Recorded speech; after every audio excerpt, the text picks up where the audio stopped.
Muy buenos días. Uno de los datos más destacados del día se va a conocer dentro de algunos minutos. Esperemos que sea, como siempre, en el transcurso de estos desayunos. Estadística va a dar a conocer la inflación del mes de agosto, es decir, la media de lo que han subido los precios. Y según los expertos, el dato no va a ser bueno. Es posible que el IPC, o índice de precios al consumo, haya subido entre un 0,3 o un 0,4%, con lo que se hará prácticamente imposible cumplir las previsiones del Gobierno para todo el año, que lo situaban en el 1,8%.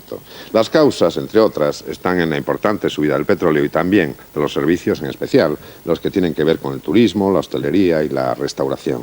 Esta negativa evolución del IPC obligaría a final de año no solo a una subida complementaria de las pensiones, sino también a una revisión salarial de los trabajadores que lo tienen recogido en sus contratos, en sus convenios.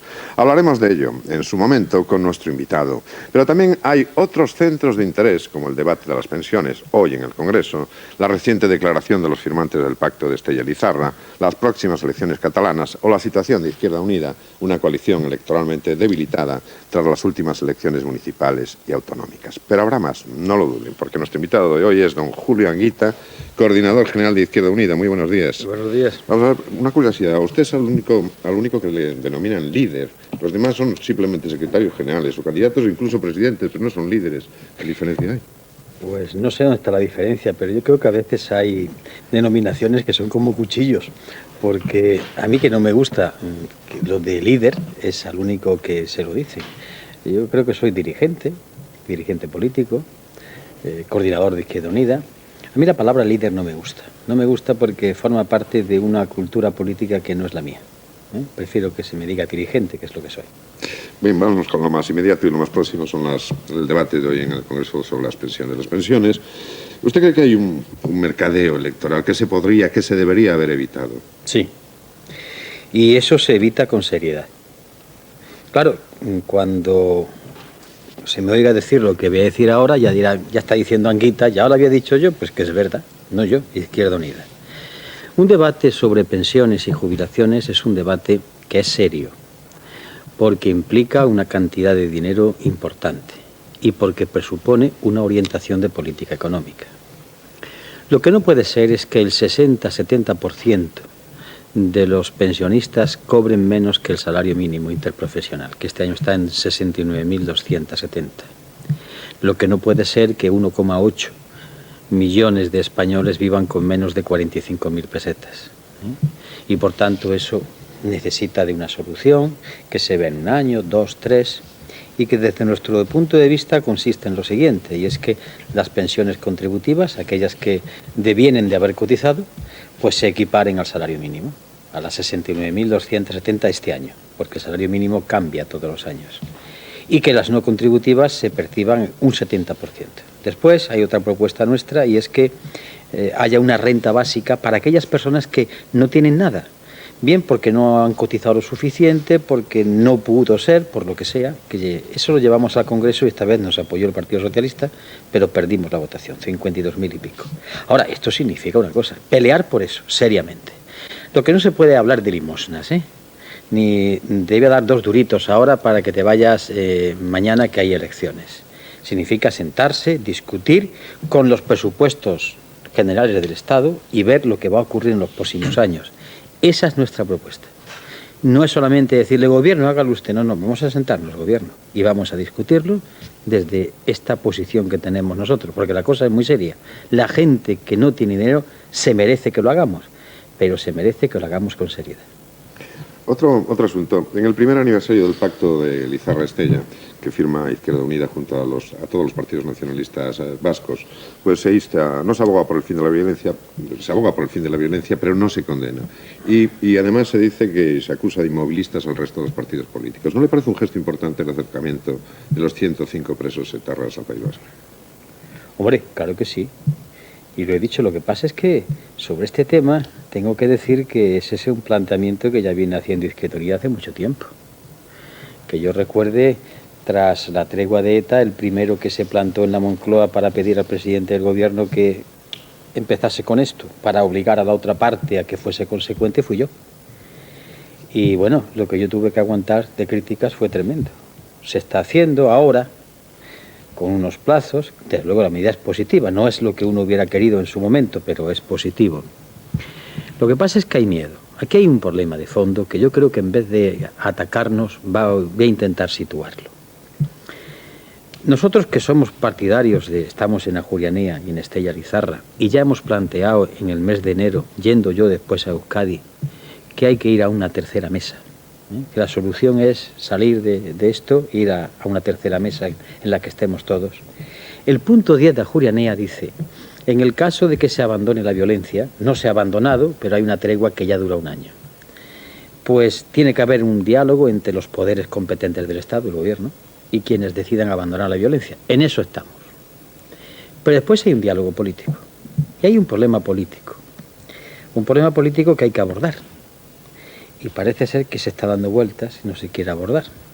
Cuando se aprobó el Estatuto de Gernika, el que lea el Estatuto de Gernika dice: la aprobación de este estatuto no presupone la renuncia a los derechos históricos que en su momento podamos tener. Es decir, ahí ha habido un problema que hay que sentarse y que el pueblo hable de una vez, porque si no vamos a tener en el País Vasco el sempiterno conflicto de dimes y diretes. Y nosotros, y yo, que no somos nacionalistas en absoluto, ni independentistas tampoco, pues entendemos que ha llegado el momento de abordar ese problema.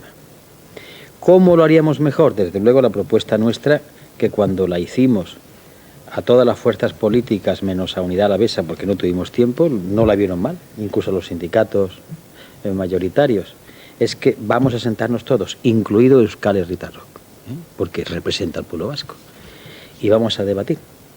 Si no, va a ser una sempiterna acusación de unos contra otros. Y menos mal, porque ya hace más de un año que no hay asesinatos. Eso es algo positivo. Lo que pasa es que te hay que dar un paso y que tampoco haya la cale borroca, la lucha callejera, y de que haya una señal de que se está dispuesto a afrontar el problema, para evitar que el problema se traslade a otros momentos y para que tengamos definitivamente unas reglas de juego que sean comúnmente aceptadas. Bien, pues vamos a abrir este diálogo, si le parece. Están con nosotros Consuelo Sánchez Vicente, muy buenos días. Buenos días. Carlos Dávila, muy buenos días. Buenos días, Luis. Según le estaba escuchando, señora Anguita, me traía a la memoria su reflexión otros aspectos de la política que usted e Izquierda Unida han defendido estos días, en estos años. Es verdad que usted y su coalición fueron los primeros en hablar de la subida de las pensiones, antes que nadie, año 96, los primeros en proponer la jornada laboral de 35 horas, que hablaron antes que nadie de que el gobierno tenía que sentarse con ETA, de que hacía falta una tercera mesa entre todos los partidos políticos. Sin embargo, en todos los casos, el resto de los partidos políticos han dicho que usted es un iluminado y que su coalición está fuera de la realidad, y sucesivamente, una elección tras otra, han ido perdiendo votos, su coalición. ¿Qué pasa? Pues mire usted, cuando uno pierde votos o la formación política que dirige, es que el pueblo soberano, que es el que decide, pues entiende que no hacen las cosas bien. ¿Y a qué se puede deber? A que no la hacemos bien, que es una verdad. En todo caso, no la explicamos bien, porque hay cosas que usted ha dicho que las hemos hecho muy bien y otra que no le llega.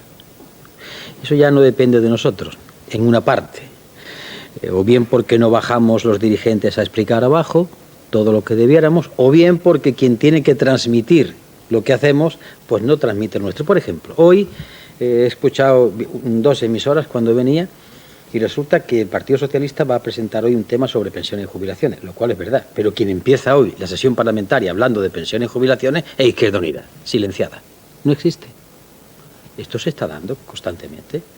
Y cuando llega el momento de informar, por ejemplo, en Izquierda Unida está en Estella Lizarra, pero no se dice cuántas veces Escarbatúa, nuestros compañeros de Izquierda Unida del País Vasco, disienten de los demás.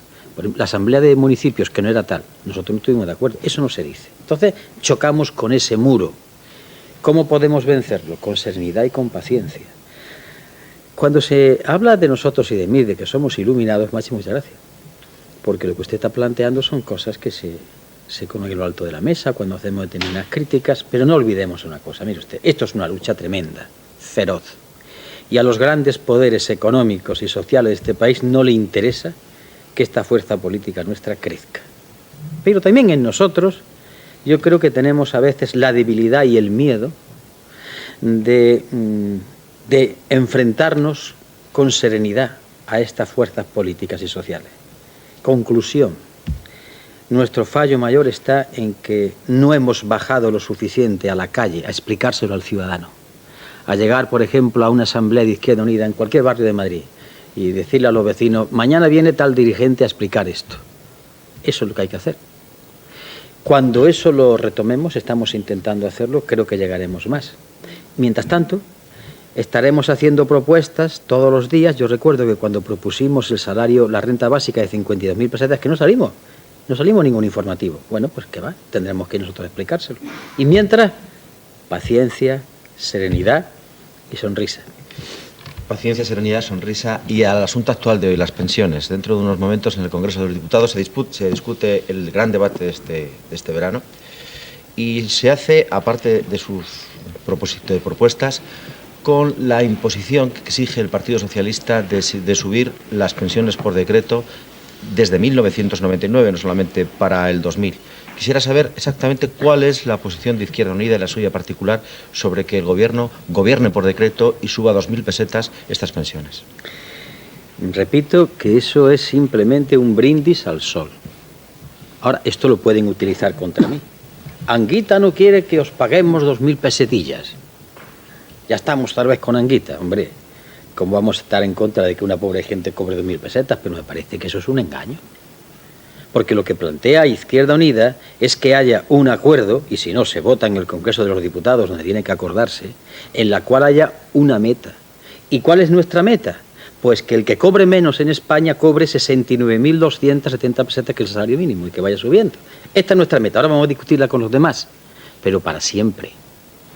Y por eso queremos que nos sentemos todos, porque hay que hablar de dónde sale ese dinero, o es que nos lo vamos a inventar.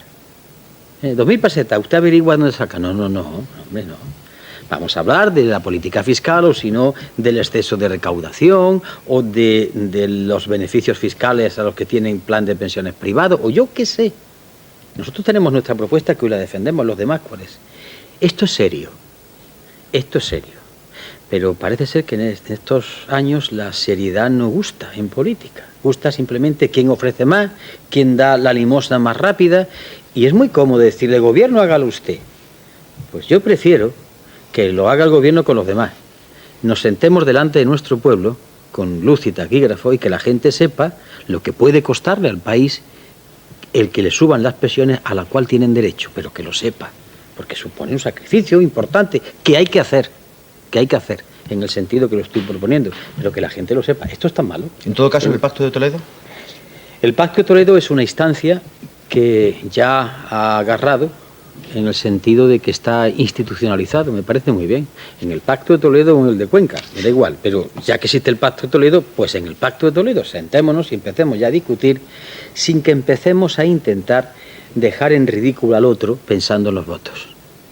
Y esto es lo malo. Usted dijo, creo, en algún momento que Izquierda Unida, usted mismo, era un precursor de muchas cosas. Estamos hablando de que era un precursor, y a los precursores no los entienden nunca.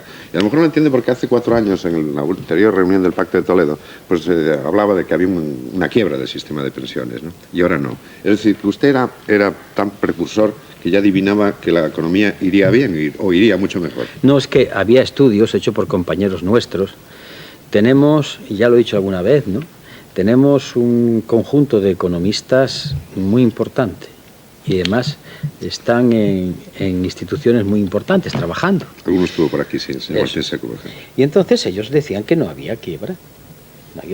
Y además, que si la gente cobra más y tiene derecho, lo que no se puede vivir en España con 45 o 37.000 pesetas, la gente compra más cosas. Y si compra más cosas, se producen más cosas, y esto es de cajón. Si cada vez vamos reduciendo el que la gente gane menos o tenga más dificultades, hay menos capacidad de compra.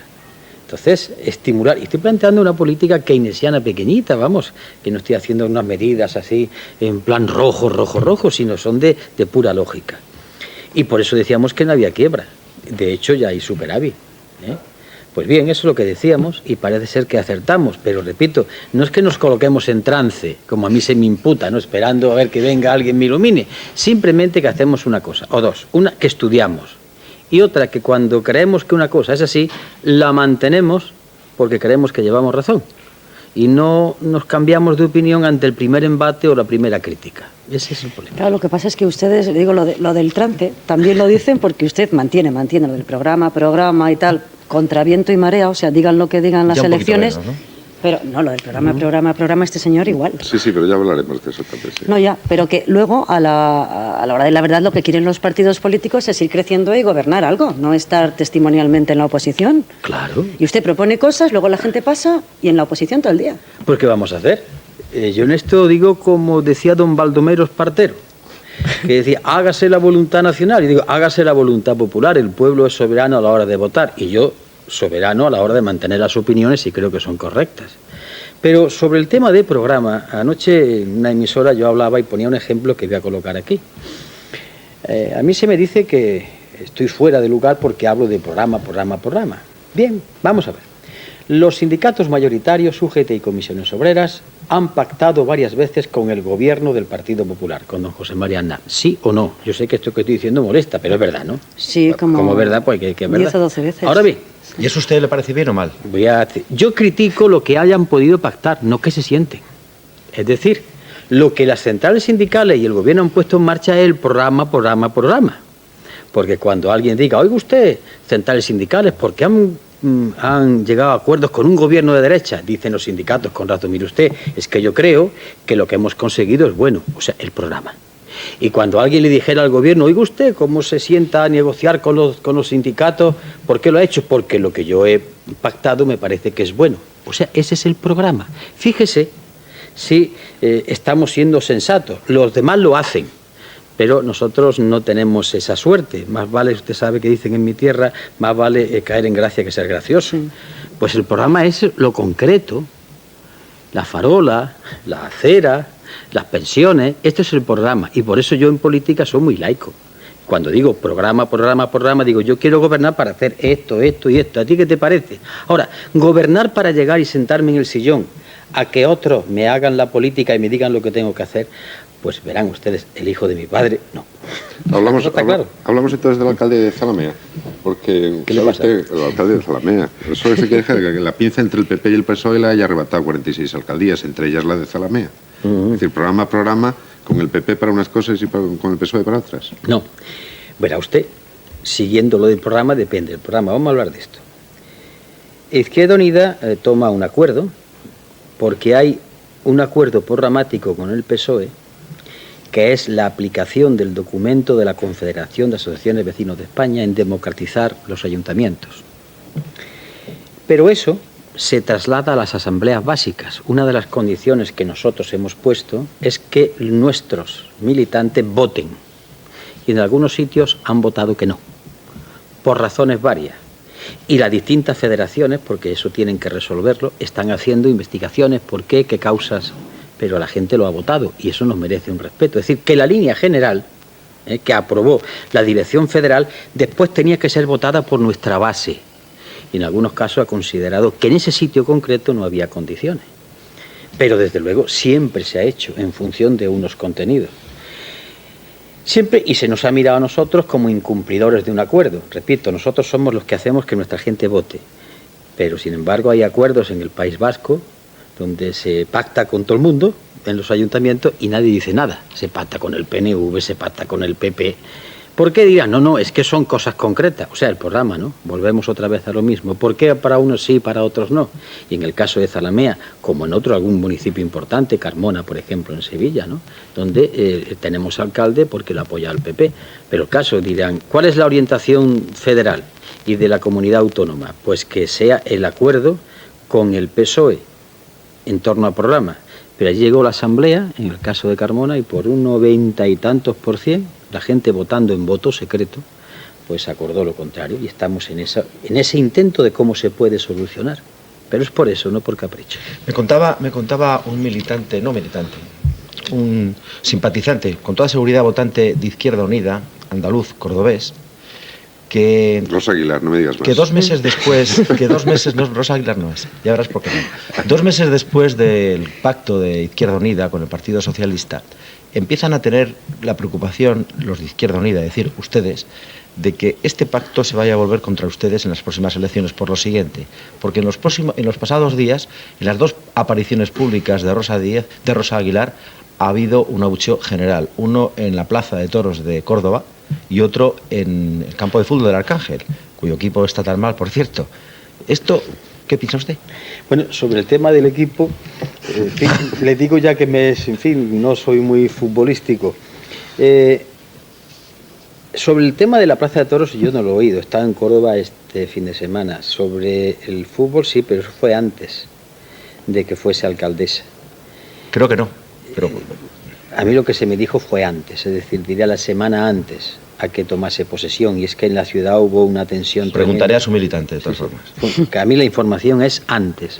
Hubo una tensión tremenda como consecuencia de que, bueno, pues los votantes o los militantes o los simpatizantes del Partido Popular consideraban que se le había quitado la alcaldía, ¿no? Entonces hubo una tensión muy fuerte. Que, por cierto, el día de la toma de posesión, pues francamente no hubo ninguna... Y entonces sí, puede que sea eso. Pero lo de la Plaza de Toros no lo sé. Lo del campo de fútbol sí se me lo han dicho y es antes, salvo otra información, porque cuando yo llego a Córdoba, ustedes sabrán, y eso lo saben muy bien los medios de comunicación de Córdoba, o si usted quiere, bueno, los medios de comunicación, escrito uno, y hablados hay varios. Yo nunca planteo cosas de política municipal, ni siquiera pregunto, porque allí voy a vivir como ciudadano, es decir, no piso ni el ayuntamiento.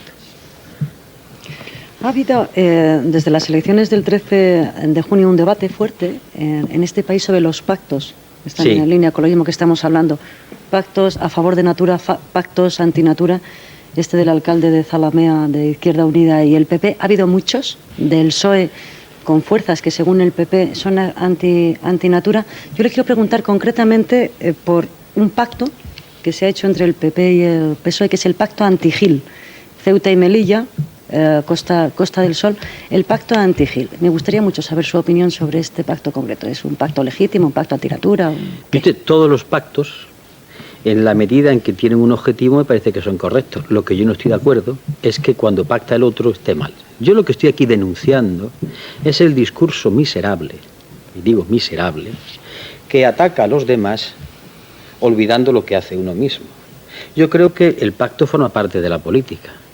Lo que siempre digo es que sea claro, que la gente sepa lo que se pacta y lo que se acuerda, y yo diríamos con fines nobles, que supongo será hacer las cosas bien para la ciudadanía.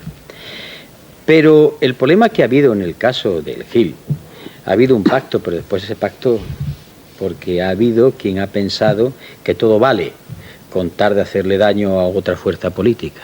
Y estamos ante un fenómeno, el caso del Gil, preocupante. A mí no me gusta Gil ni su fuerza política, y además es de esas cosas que yo veo siempre con cierto escalofrío. No me gusta. Ahora bien, ayer tuvimos un debate en la presidencia, en la permanente de Izquierda Unida, y surgió el tema por un documento que estamos haciendo. Y sin quitarle la responsabilidad que tiene a Gil y a su fuerza política, teníamos que pensar nosotros, ¿por qué tantas veces ocurre que la gente vota a estas formaciones políticas, gente del pueblo, gente de la calle? ¿Qué habremos hecho las fuerzas políticas para que la gente a veces diga paso de política? ¿Qué pasará?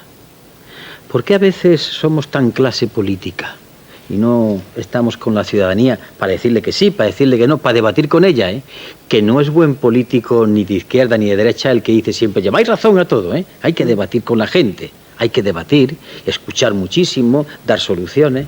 ¿Por qué está pasando esto? ¿Por qué empiezan a aparecer figuras para las próximas elecciones que tienen este aire populista? ¿Qué hemos hecho las otras fuerzas políticas? Teníamos que preguntárnoslo con toda sinceridad. ¿Hemos hecho de la política algo cerrado? ¿Algo que no entiende la gente? ¿Por qué no explicamos? Cuando yo digo esto, generalmente se me dice que es que estoy ejerciendo mi profesión de maestro escuela. Y yo quiero responder a esto, y aprovecho que me están escuchando. El político es alguien que llega a conocimiento de cosas. La obligación de un político, y ser de izquierda, es explicárselas a su pueblo. Y que el pueblo haga lo que quiera. Una parte de nuestra dedicación política es explicar a la gente lo que es el pacto de estabilidad, lo que significa el euro, cómo vamos a sacar el dinero para subir las pensiones, qué pensamos de la agricultura. Y si hay palabras técnicas, se las explicamos. Hay políticos que a esto lo desprecian, pero en el fondo cuando desprecian el explicar es que estamos ante políticos que son de casta sacerdotal. Es decir, hablan un latín que no quieren que la gente sepa. Y aquí está la madre del cordero. Si nosotros nos explicásemos delante de la gente, hasta con una pizarra y una tiza, que esto no es degradar, que al contrario es la misión más sublime de un político, explicarle a su pueblo qué es lo que hay detrás de las palabras y que ese pueblo con el conocimiento decida lo que quiera.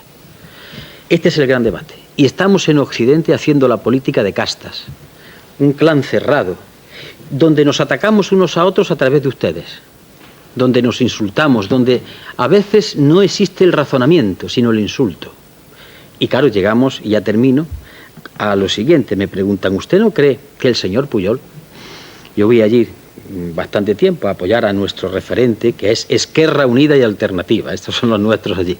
¿Usted no cree que el señor Pujol se tiene que marchar porque lleva 20 años? Esto para mí no vale. Yo creo que el señor Pujol tenía que haberse ido, pero no porque lleve 20 ni 40, sino por la política que hace. O llegamos a esto otra vez, o esto va a ser un circo. Si no estamos ya en él. Y perdón con el respeto, yo soy un apasionado del circo, un circo malo. Usted decía que va a participar efectivamente, activamente en la campaña electoral catalana con Esquerra Unida. Y si los resultados son tan malos como prevén los sondeos, y si llegan a ser una fuerza extraparlamentaria, ¿no sería eso también, de alguna manera, el final político de Julio Anguita? Julio Anguita tiene desde hace mucho tiempo previsto cuándo va a dejar la coordinación general. Sí, pero no me lo dice nunca.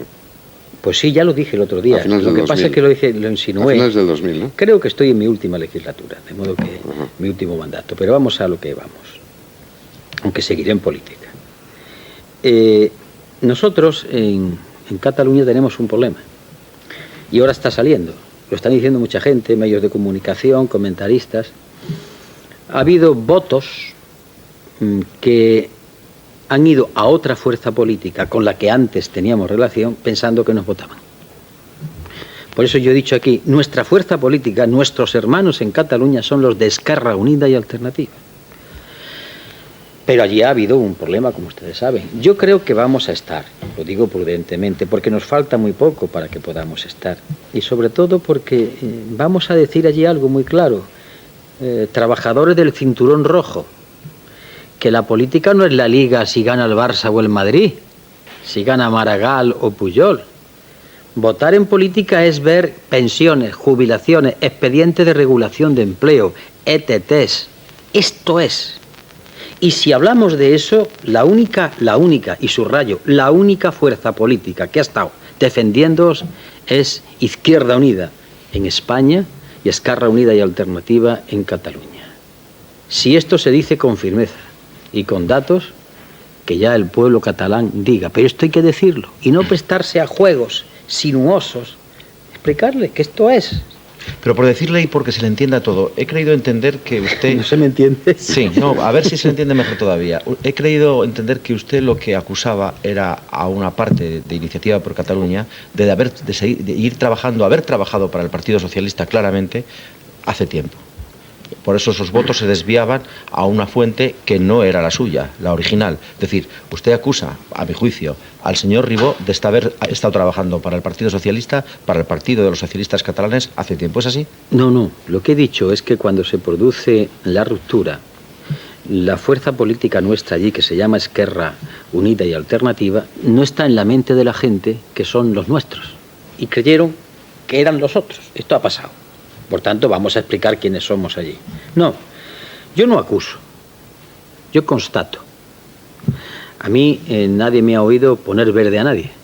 He dicho siempre, sonriendo, voilà, he aquí la prueba.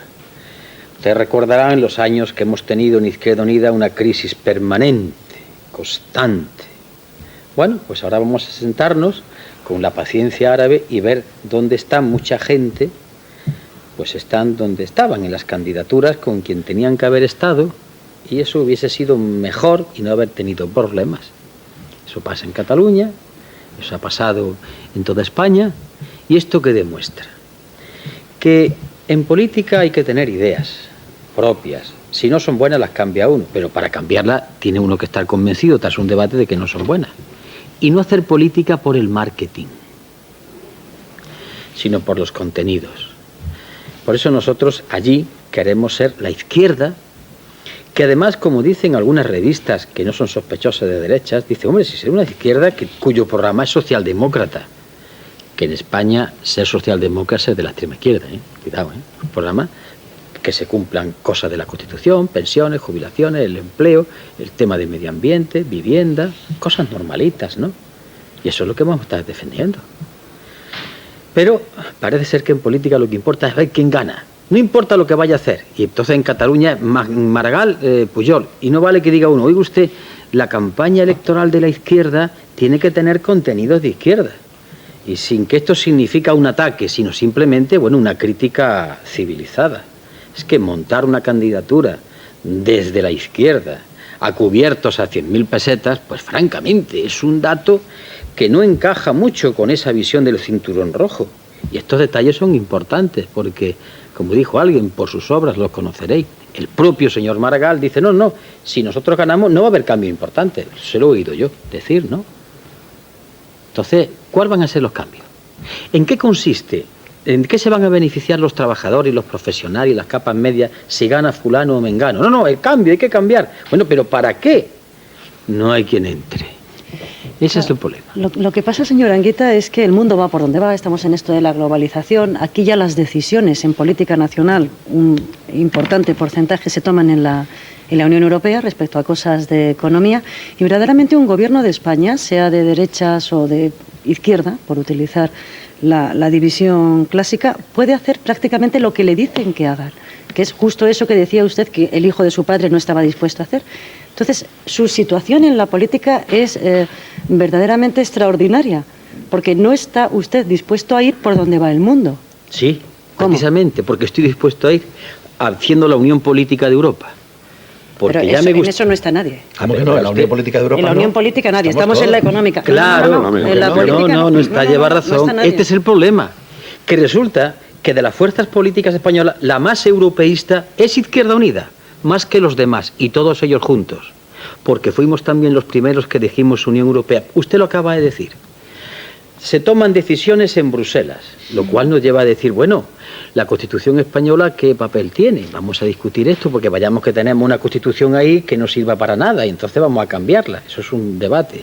2, se toman decisiones en política en Europa, política económica, bueno, pues vamos a ir a un gobierno europeo, para que las decisiones que le mandan a España las tomen gente elegida por el pueblo europeo, y no el Banco Central Europeo, al cual no lo ha elegido absolutamente nadie. Y por tanto, yo, ciudadano español, yo quisiera que me gobierne alguien que yo he elegido, y no que me gobierne un banquero, al cual yo no he elegido nunca. Por eso, cuando planteamos la unión política, estamos siendo consecuentes con el argumento que usted ha planteado, puesto que en Estrasburgo o en Bruselas se toman decisiones que afectan a España y hay que cumplir, hagamos un gobierno europeo para que obedezcamos a un gobierno que salga de las urnas. Pero ¿quién ha elegido al presidente del Banco Central Europeo? Nadie. Y entonces, ¿por qué? Yo digo, ¿por qué va a haber elecciones entonces? Pues que gobiernen los mercados. Es que entonces los que manejan la banca están detrás de la cortina, ponen a unos pequeños muñequillos, títeres, y le dicen, esto es lo que tenéis que hacer. A mí no me da la gana de asumir eso. Como político digo, pueblo, votadnos a nosotros que queremos hacer esto. Y en cuanto nos votéis, somos responsables. Pero vaya un papelazo de guiñol, decir, no, votadme a mí, pero yo no puedo hacer otra cosa sino lo que digan esto. Eso no es limpio, ni ético, ni honesto, ni decente. Por eso cuando el señor Thienmeyer, el presidente del Bundesbank alemán, dice, los políticos deben acostumbrarse a que son los mercados los que toman las decisiones. Vale, si esto es así, fuera elecciones. Porque yo me voy a presentar entonces, ¿con qué cara me presento yo? Si digo, verán ustedes, me van ustedes a presentar porque yo soy más guapo que aquel, o soy más inteligente y además visto mejor. Sin apuntar. Sí, claro. Lo de guapo te fastidia. Más guapo que Carlos Lo guapo te fastidia. Me parece poco. No era la intención. Bueno. Entonces, claro, por eso no hablan de programa. Por eso no hablan de programa, sino que es feo, o que lleva muchos años, o que es de derecha, o que es de izquierda, porque no quieren entrar en el meollo. Este es el drama que estamos viviendo. Y claro, los que todavía queremos pensar con nuestra cabeza, pues nos resistimos a seguir esa moda frívola. Es que hoy toca votar esto, hoy toca votar lo otro. Y esto es un drama, ya lo sé.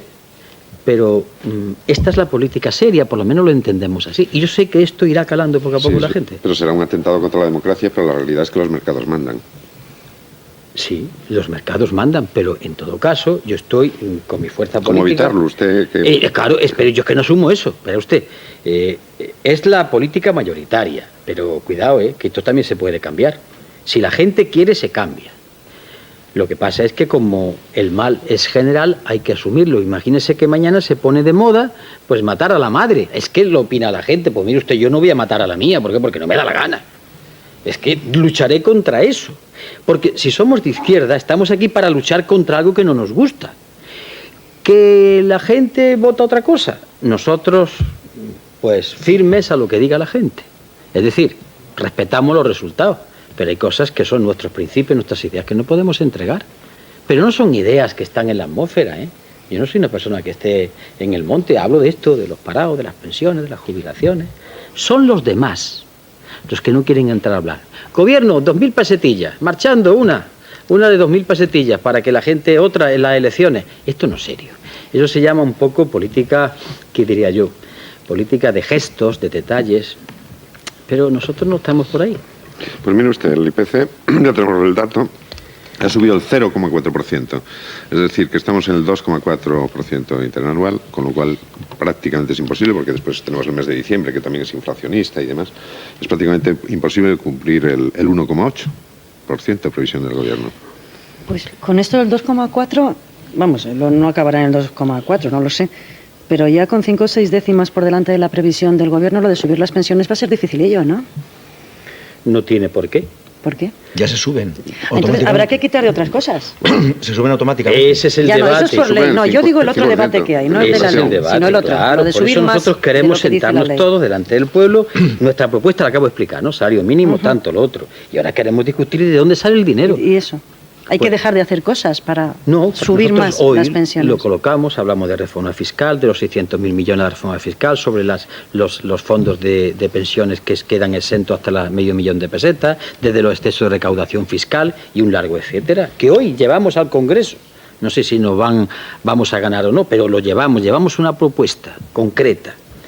Si ha subido, entonces no se sube porque ha subido el IPC. Y cuando el IPC no se sube, aquí hay un problema. ¿Por qué suben los precios? A mí me hace mucha gracia cuando aparece ahí lo del petróleo. Digo, el petróleo es siempre el culpable de todo. No. En los precios, en la inflación, hay una lucha entre capital y trabajo. Este es el meollo del tema. ¿Qué clásico es eso? Clásico, usted lo ha dicho, no antiguo, clásico, sí. Como una columna dórica, que sigue siendo clásica, como el Partenón griego, que lleva muchos años, pero sigue siendo todavía un monumento, porque es clásico. Resquebrajado, pero sí. Está ahí. Claro, ¿cuál es el problema? El problema es que yo, empresario, tengo que subir unos salarios. Ahora tengo poco que me presione para ello, pero los subo. Y a continuación yo puedo repercutir en los precios. O aprovechando que el Pisuerga pasa por Valladolid, yo subo precios. O que ha pasado también en este caso que ha disminuido la creación de empleo o que ha aumentado el paro.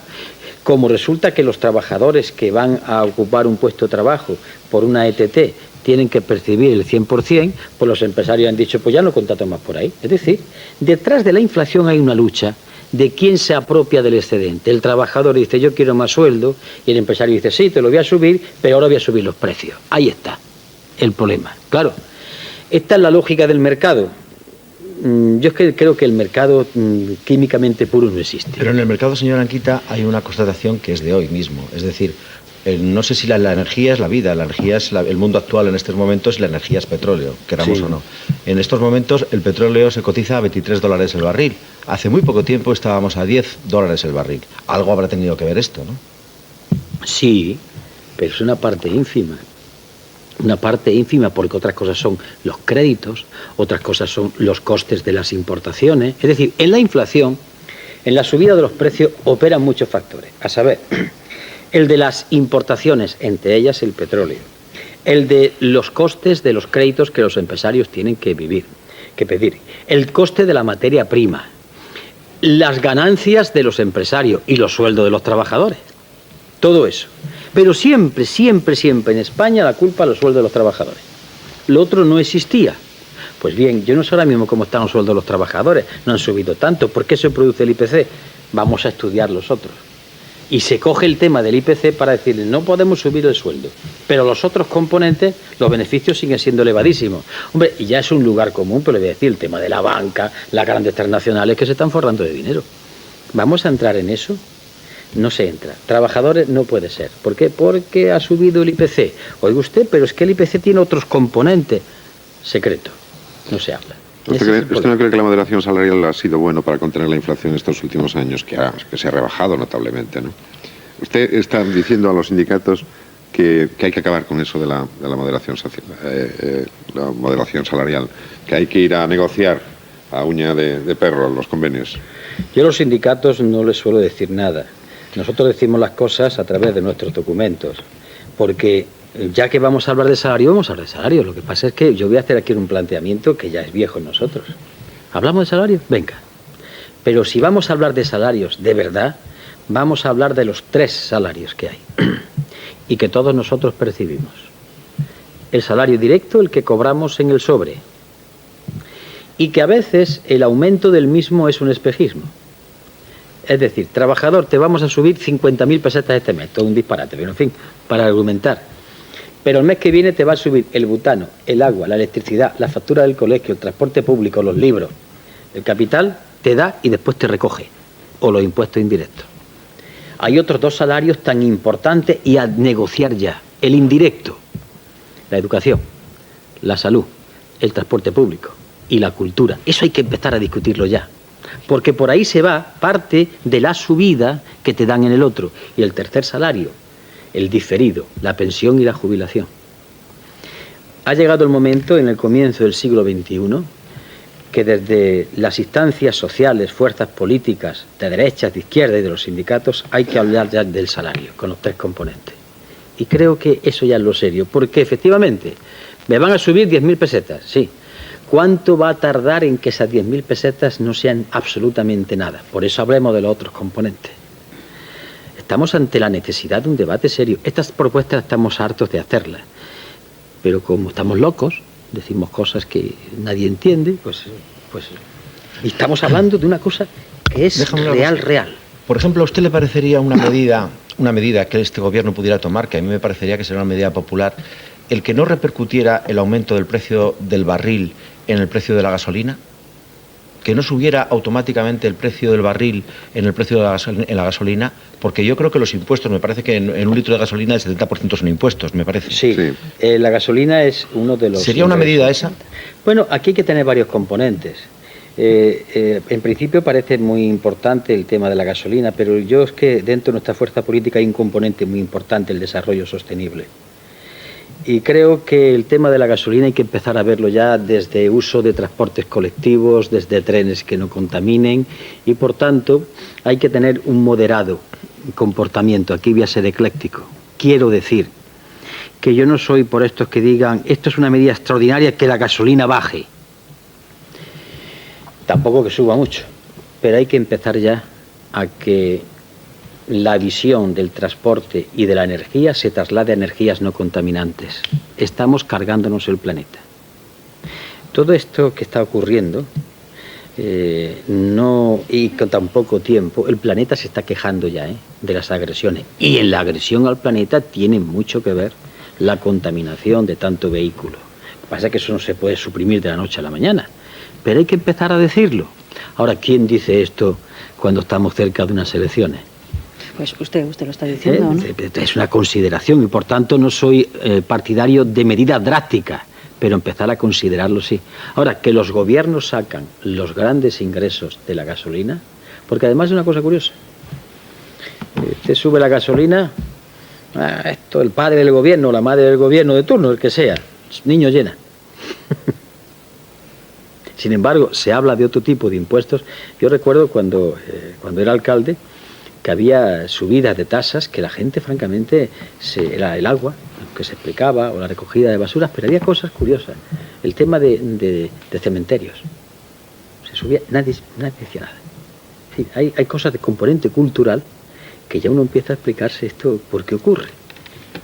Una cosa concreta que tengo yo una curiosidad desde hace muchísimo tiempo sobre el papel de Izquierda Unida en lo de la tregua, concretamente en el apartado de Acuerdo de Lizarra Construcción Nacional. del País Vasco. ¿Qué necesidad tienen ustedes, que son un partido internacionalista, no un partido nacionalista, de meterse en un berenjenal en el que están cobrando de tirios y de troyanos? ¿Qué hacen ahí? Eso, cobrar de tirios y de troyanos, pero yo llegar a una entrevista como esta y decir, miren ustedes, nosotros hemos equivocado en muchos sitios, pero en este tema, yo recuerdo que a Aznar le dijimos esto, en este tema al Lehendakari Ardanza le llevé un documento en el año 98, diciéndole, esta es nuestra visión, y por tanto, eso, le voy a poner un problema, que molesta por nuestra parte. Por ejemplo, dicen los partidos nacionalistas, el pueblo vasco es soberano para tomar sus decisiones. Y nos molesta a todo el mundo. ¿El pueblo vasco por qué? Izquierda Unida una salida. Lo que pasa es que esa salida ocasiona otra polémica. El pueblo vasco, de nuestro punto de vista, es soberano si el pueblo español le da la capacidad de ser soberano. Si hay un cambio constitucional. ¿Me entiende ya? Eso se lo planteé yo a Ardanza en nombre de Izquierda Unida ese fue el 9 de marzo del año pasado. Claro, esto implica que todos tienen que empezar a entrar por si hay un cambio constitucional. Y francamente, hay fuerzas estatales que no quieren, pero es que hay fuerzas nacionalistas que tampoco. De verdad, llegar a que el pueblo decida lo que tenga que hacer. Y están todo el día con el rifirrafe. ¿Y cuál es el problema? Lo dije hace meses y lo sigo manteniendo. ¿Quién captura al PNV? Del lado que se incline el PNV, el conflicto será en un sentido o en otro. HB o EH está tirando del PNV. El gobierno tira del PNV, porque claro, es la fuerza decisiva. Pero en un caso o en otro, el conflicto será de una índole u otra. Tendrá más matices de violencia o más matices de dolor de cabeza político. Pero inevitablemente vamos a eso. ¿Cuál es el Estado? ¿Qué conformación va a tener? ¿Qué consenso va a tener? Y de una vez vamos a discutir de esto serenamente, sin prisas, pero vamos a ir a fondo de las cosas. Señora Anguita, hay elecciones dentro de 5 meses, el último domingo de marzo parece, y yo le quisiera preguntar sobre una especie que empieza a estar en los mentideros públicos, mejor, en los círculos políticos, que dice lo siguiente: el Partido Socialista les va a pedir a ustedes, les va a pedir que en algunos lugares, algunas capitales, algunas provincias, demarcaciones electorales, donde ustedes tienen muy pocas posibilidades de tener ningún tipo de presencia política, incluso se retiren antes de las elecciones. Mire, nos quedan 2 minutos. Sí, como eso no se ha dicho, solamente voy a dar mi opinión. Y cuando digo que voy a dar mi opinión, será la que yo defenderé en Izquierda Unida si eso ocurre. No, por una razón. Porque los acuerdos, sin que haya un programa, ese voto podrá ir al Partido Socialista. ¿Para hacer qué? Ayer el señor Almunia, el domingo, en una entrevista dice: yo no acepto nada con Izquierda Unida mientras no abandone su posición ante la OTAN, que es tan importante. Él está de acuerdo con las privatizaciones, critica a Aznar con las privatizaciones, pero él está de acuerdo con ellas. En la entrevista aparece. O mientras los efectos del pacto de estabilidad, que está en el origen de estas políticas económicas. Entonces, retirar un voto, ¿por qué? ¿Para qué política? Y en todo caso, los votos que vayan a Izquierda Unida pueden dar diputados. Y si no lo dan, son votos que después se contabilizan en la lucha política. ¿Qué apoyo tenemos en nuestro pueblo? Base fundamental. Por tanto, cuando eso llegue discutiremos. Pero yo ya, para mojarme, digo cuál es mi posición. No. Bueno, pues nos queda nada, 30, 40 segundos, Julio Anguita. Muchas gracias por haber estado aquí. ¿Alguna precisión? Si es verdad que se va a ir a vivir a Cataluña ahora en las elecciones catalanas, ¿no? No, era una metáfora en el sentido que iba a estar con bastante frecuencia. Me gustaría. Ya vivió, ¿no? Estudié allí y conservo de Barcelona en concreto, aunque también de otras provincias y de la parte del Pirineo, un recuerdo extraordinario. Y no lo digo por elecciones, que se lo digo también cuando no hay elecciones, que es lo importante. Don Julio, ¿es verdad que usted dijo que usted se ponía buena nota a lo bien que se explicaba? Dije sí. Además, lo que pasa, lo dije así, con cierta ironía. Lo que pasa es que hay quien no capta la ironía. Porque además yo creo que explico, y además una de las cosas que me imputan es que me creo que soy un maestro de escuelas, que lo soy. Pero es que como político tengo la obligación de que la gente me entienda. Para eso se me paga, para que la gente sepa lo que estoy diciendo. Muy bien, pues muchas gracias por haber estado aquí en directo con nosotros en los desayunos. Don Julio Anguita, coordinador general de Izquierda Unida. Gracias, Consuelo Sánchez Vicente. Buenos días. Gracias, Carlos Dávila, y muy buenos días. Estos eran los desayunos de Radio Televisión Española, el lugar de encuentro. Volveremos mañana otra vez. Muchas gracias por estar ahí.